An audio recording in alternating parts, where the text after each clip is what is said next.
Morning mga ka-Chubby, it's me again, Chubby TV. Bumabati sa inyo ng magandang umaga. Today is January 29, Thursday. Samahan nyo ulit ako guys. Kaatid tayo ng ating estudyante. Exam ng ating Unikaiha ngayon. Pasok nila is 7. Mabilis lang yan. Siguro 8 tapos na yan. Sunod ulit natin mamaya. Kaya samahan nyo ulit kami guys sa aking paghatid sa aking Unikaiha. Si GB Luis. Good luck Luis sa iyong exam.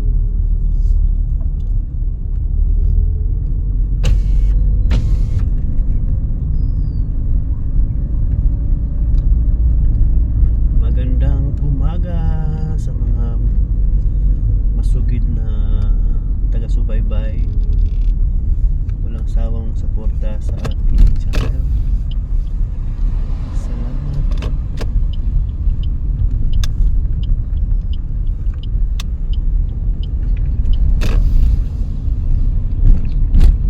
Time check is 6:42.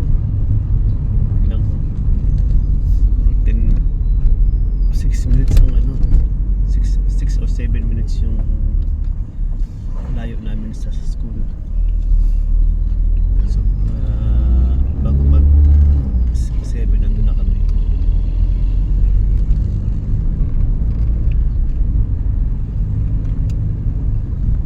Ganda ang panahon ngayon malamig.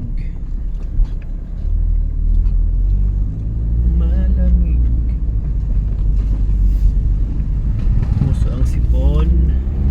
Kaya ko sinisipon, hindi makahinga.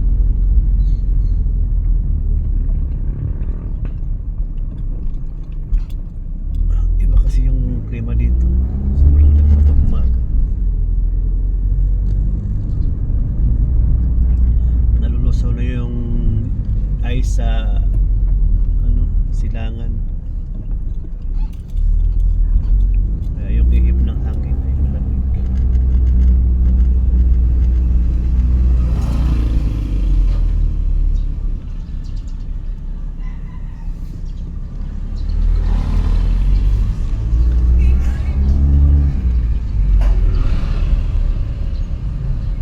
Shoutout sa inyo lahat. Ate Paradise, good morning. Good morning. Sergio Arns, good morning sa inyo dyan mga kapatid. Sa aming ate at sa ating mga members, good morning. At sa ating mga viewers, good morning din sa inyo. Salamat sa laging support sa ating channel. Basta naman kayo. Ito na yung ito na yung daily routine sa umaga. Gising ng maaga, magluto ng almusal, prepare ng baon sa school, after magpapakain, paliguan, maghahatid, tapos mag-aantay ng ilang oras.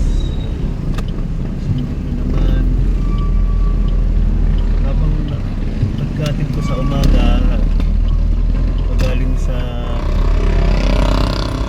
paghatid ko sa bahay, kunting laban ko yung mga ayaw kasi matambakan ng labahan, kaya pag nakita ko may labahan ko na agad. Pag malabahan yun, sampay mag-alive na si Pakner. Mag-alive na si Pakner 8:30. Ayan, ngaw hanggang na yun, hanggang 11 pag magsusundok na 11 ang labas nila 11 yung labasan nila Luis. Pero pag exam, kagaya ngayon, exam nila ngayon, saglit lang, ano lang yun eh. Wala pa yata isang oras tapos na yun. Tapos pag Friday naman, hanggang alas 10 lang sila. Ngayon kasi exam nila, saglitan lang yun. Pwede ko nga antayin, kaso walang parking doon sa harap ng school. Baka tayo magkikita. Antayin natin yung guys, yung teacher kung tapos na sila. Habang na lang ako sa GC.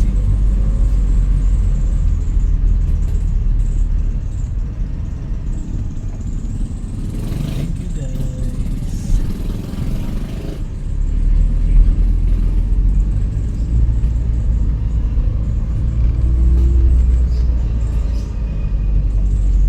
Pa yung isang problema kay Goldie.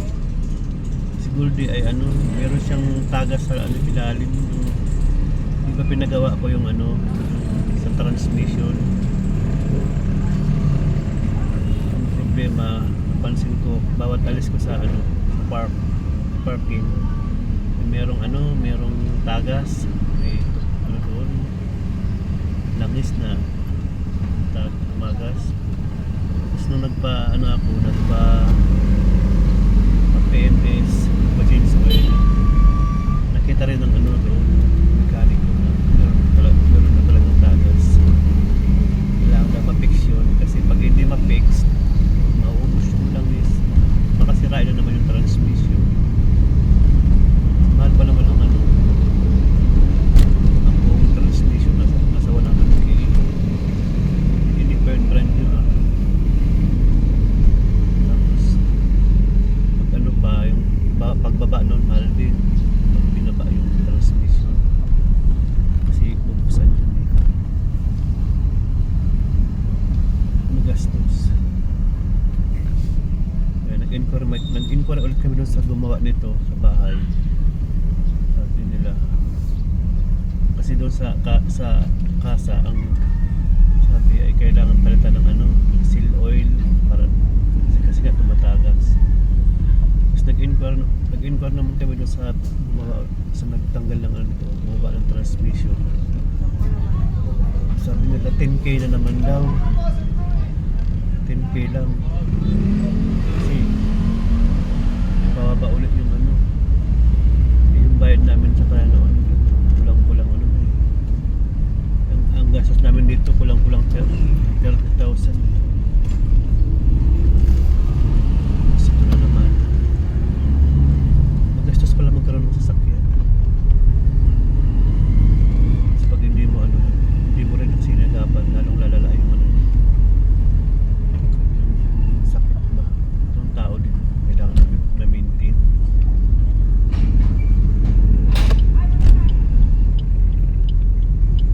Nandito na tayo guys,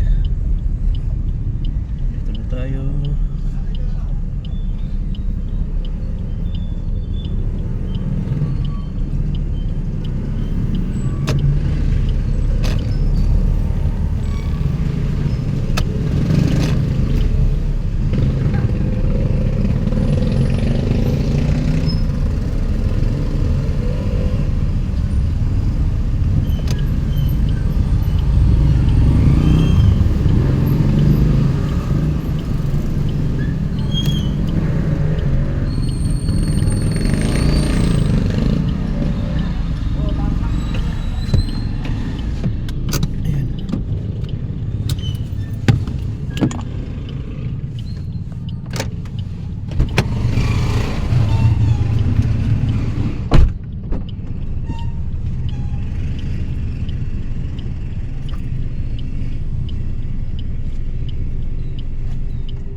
bahay. Antay na tayo ng ng update sa GC kung tapos na sila mag-exam. Kasi walang parking dito eh. kalsada. Tapos two-way pa. Parang kakasalubong pag may kotse sa tricycle, yun lang kasyang kasya. Well guys, thank you sa inyong walang sawang pagsuporta.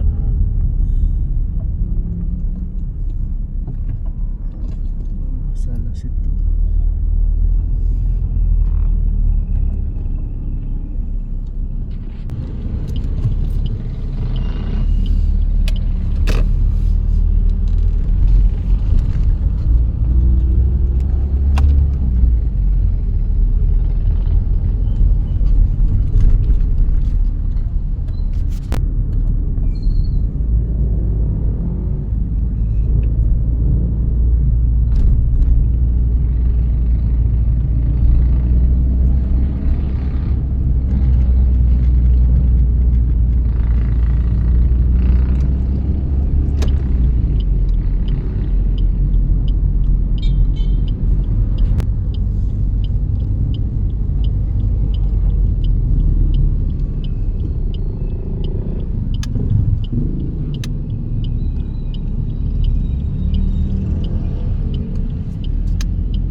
Sa kabukiran,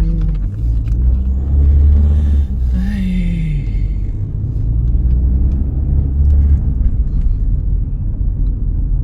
magsa-summer na naman lang.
Labas tayo.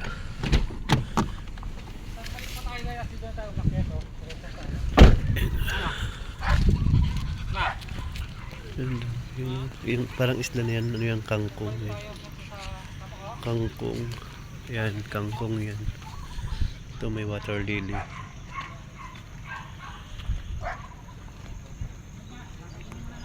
Yan, bundok yun.